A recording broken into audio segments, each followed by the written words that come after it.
নমস্কার বন্ধুরা, এই যে বিকেল সন্ধেবেলা দেখুন। মিনতি, তোমার মনের কথা কিছু আছে বলার? বলো। আমি কানটা নিয়ে কত ডাক্তার দেখাচ্ছি, ডাক্তার খালি অপারেশনের ডেট দিচ্ছে।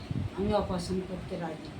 অপারেশন করাবে না? না। তো কি বলতে চাইছো তুমি? আমি অপারেশন করাবে ওষুধের না? দ্বারা ভালো করতে চাই। ওষুধ দিয়ে ভালো হবে, অপারেশন করাবে না? অপারেশন করালে কি অসুবিধাটা আছে তোমার? অপারেশন করালে আমার কেউ করার নেই, বা আমার সঙ্গে কেউ যাবার নেই।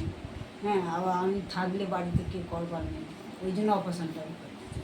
আচ্ছা, হ্যাঁ। তোমার কেউ দেখার নেই বলে তুমি অপারেশনটা করাবে না? তুমি শুধু আবার টাকা পয়সা জোগাড় করতে পারি। টাকা পয়সা তুমি জোগাড় করতে পারছো না, বা টাকা পয়সা নেই, হ্যাঁ। বা তোমার কেউ দেখার নেই হুম, তোমার, হুম। ওই জন্য তুমি অপারেশনটা করাবে না। হ্যাঁ।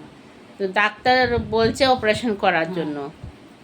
তা তুমি কি একদম শুনতে পাও না, না কম না, শোনো? শুনতে পাচ্ছি, অল্প শুনতে পাচ্ছি। জোরে কথা বললে শুনতে পাচ্ছি, আস্তে বলে শুনতে আচ্ছা আচ্ছা, তাহলে তোমার অপারেশন একদম করাবে না? পাচ্ছি না।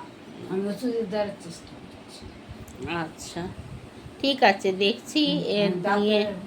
তুমি তো আমাদের ঘরে আসা যাওয়া করো, হুম। আমি দেখছি, ঘরেতে কথা বলবো। কানে পর্দা ফুটো হয়ে গেছে। ঠিক আছে, দেখছি আমি। সম্রাটকে দেখতেছি। হুম।